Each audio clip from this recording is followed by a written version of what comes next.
So with that, I'm going to invite Rachel Carless and David Sale from West Sussex County Council Climate Change team up.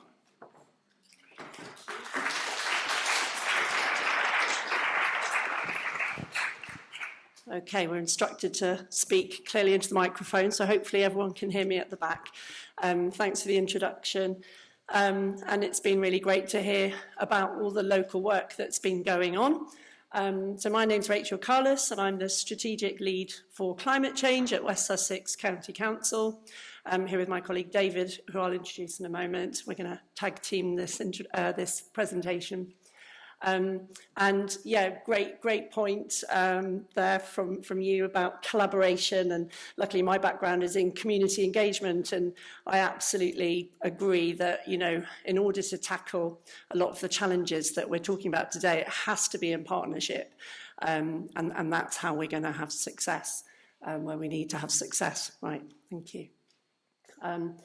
So I'm just going to run through a little bit, introduce our climate strategy at West Sussex County Council, and then I'll hand over to David, and then I'll come back. Our climate change strategy focuses on both mitigation and adaptation, and it was adopted in 2020. And it commits the council to reducing our carbon emissions and also adapting to the climate impacts that Tony covered comprehensively in his presentation at the start of the evening. So there's been a lot of success, and this slide just kind of captures some of the successes to date. We've had a big drive on solar and renewables at West Sussex, and also along with our solar arrays at Tangmere and West Hampnet. That also includes battery storage as well. So we see solar and renewables as having playing a key role in terms of building resilience, because they store energy in the event of the grid going down. So through promoting solar and renewables, we're not only reducing our emissions, but we're building resilience. We've had some successes in terms of business support. So £700,000 in grants has been extended out to local businesses to help them to address their carbon emissions through the Low-K's scheme. Our Solar Together initiative has seen 2,500 solar systems being installed in domestic households across West Sussex as well. So those are just some of the successes. But as Councillor Brown says, there is a huge amount more work to do. And so our focus is very much on delivery of our strategy and delivering impact to meet the challenges at hand. Next slide. Okay, so I'm going to hand over to David now for the next few slides, and then I'll come back. Yeah, thanks everybody. So to make sure that the work that Rachel mentioned continues, we've recently adopted our Climate Action and Adaptation Plan, which sets out the actions that we will be taking over the next 3 years to ensure that we continue to reduce our emissions and increase our climate resilience. And it's underpinned by those three core tenets of mitigation, adaptation, and climate equity. Within that plan, it talks about a lot of different actions across these 6 pathways, ranging from energy transition in our own estate to transition to EV vehicles and getting a better handle on our supply chain emissions. But most relevant to this group is probably that nature and environment category, where we're looking to really advance our thinking around sequestration and offsetting, how we can support nature recovery across the county and in partnership with groups that are represented here today, and really increase our resilience and adaptation efforts.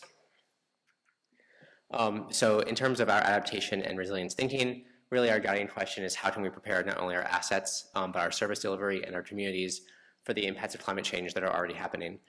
So I'm sure the pictures here are no surprise to anyone, but we know that climate change is already impacting day-to-day life, whether it be flooding, road slips, or school closures. These all have knock-on effects on everyday sort of business as usual, and we need to begin to prepare for those worsening and becoming more frequent. So how do we do that? As our previous speakers have alluded to, the idea of sort of carbon reduction and climate mitigation is a global issue, but when we talk about adaptation, that really is a local issue, and we know that place-based solutions are really key to ensuring that each community is equipped with the adaptation responses it needs to face the challenges that it does. And so the first step in doing that is really understanding what those community needs are. And so we've developed the Climate Vulnerability Index, which looks at each community across the county to see how vulnerable it is to the impacts of climate change and what those specific vulnerabilities might be. So here on the map, you can see darker shaded areas are more vulnerable to climate change, and that relies on a number of different factors.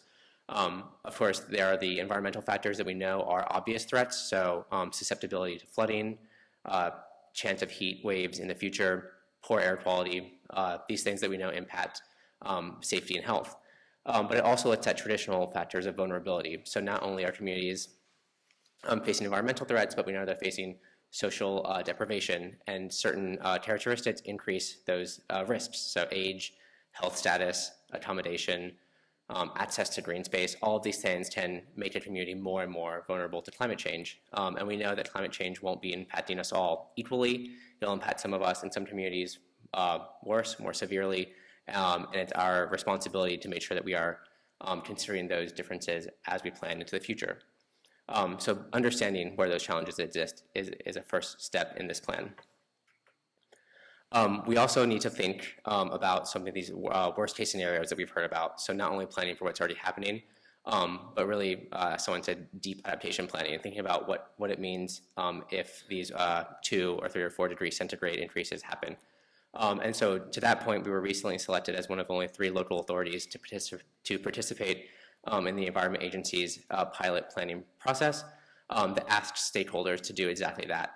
So on the bottom is just one example of 1 and 2 meter sea level rise projections and the impact that they will have on the rivers in West Sussex. And so asking officers and leaders to say, well, under current trajectories, what will we need to think about if the left scenario happens and fluvial flooding increases by that much? Do we need to think about better drainage solutions, for example? And then in the worst case scenario on the right, what really will we need to be grappling with in the future? Will we need to be looking at better defenses, flow mitigation solutions, or even in extreme cases, thinking about moving roads, moving rail lines, or relocating whole communities? And it's those types of really difficult conversations that get our leaders thinking about really the scale and scope of the challenge ahead of us, and really help understand that sort of short-term expenditure and solutions will yield long-term savings, not only monetarily, but also to health and safety as well. So with that, I will pass it back over. Thank you. Great. So just wrapping up the last couple of slides. So back to the climate adaptation and action plan.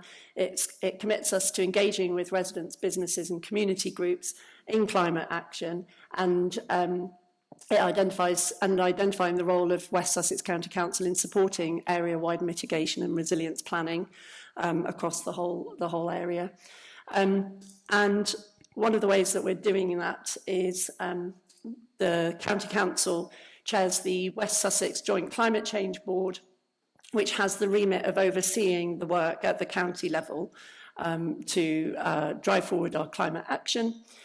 And we're looking at the best way to organise ourselves, working very closely with the district councils who are all represented on the board, identifying the key stakeholders that we need to work with as we roll out the activity across the county. And through working together, we can really establish common goals, we can agree the reduction pathways, we can share best practice, we can often organise together to benefit from strategic funding opportunities. Often there are benefits from the economies of scale of a joined up approach. So we're looking at integrating all those things as we move forward with our county-wide climate action. And we really see nature-based solutions as playing a key part in our adaptation strategies as we move forward. And we've seen some really great examples here today, and we've heard from people firsthand about the co-benefits that a lot of these projects deliver.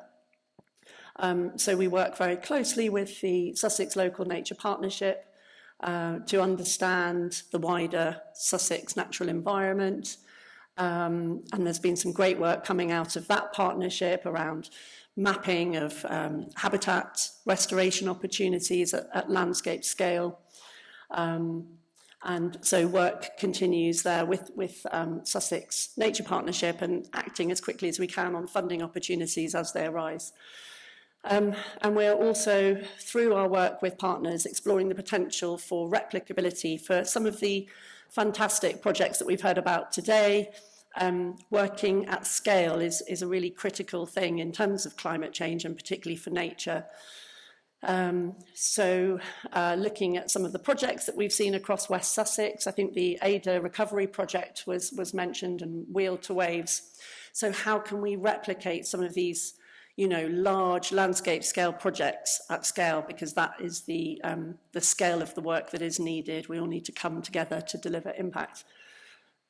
Next slide. And then this final slide is just shows kind of some of the tangible projects that can be delivered. So this is a rain garden in Littlehampton, just opposite the civic offices on Maltravers Road. This was a project that I was involved in several years ago, and this was very much about working with local communities. The local community, we invited communities to talk about local flood issues that they were experiencing, and together with local people we developed this rain garden project. So the idea of these rain gardens, this sustainable drainage, is that it captures that heavy water at times of heavy rainfall, as well as the biodiversity benefits and the ecological corridor benefits. So these kind of small-scale projects are very achievable at the local level, and these are the kind of projects that are funded, for example, through Operation Watershed, which is a county council funding pot. So I just wanted to end with a sort of tangible example of things that can be done, at the local level, which I think really offers an opportunity for people to think about what they can do in their local neighbourhoods. And so I'll finish there. Thank you so much.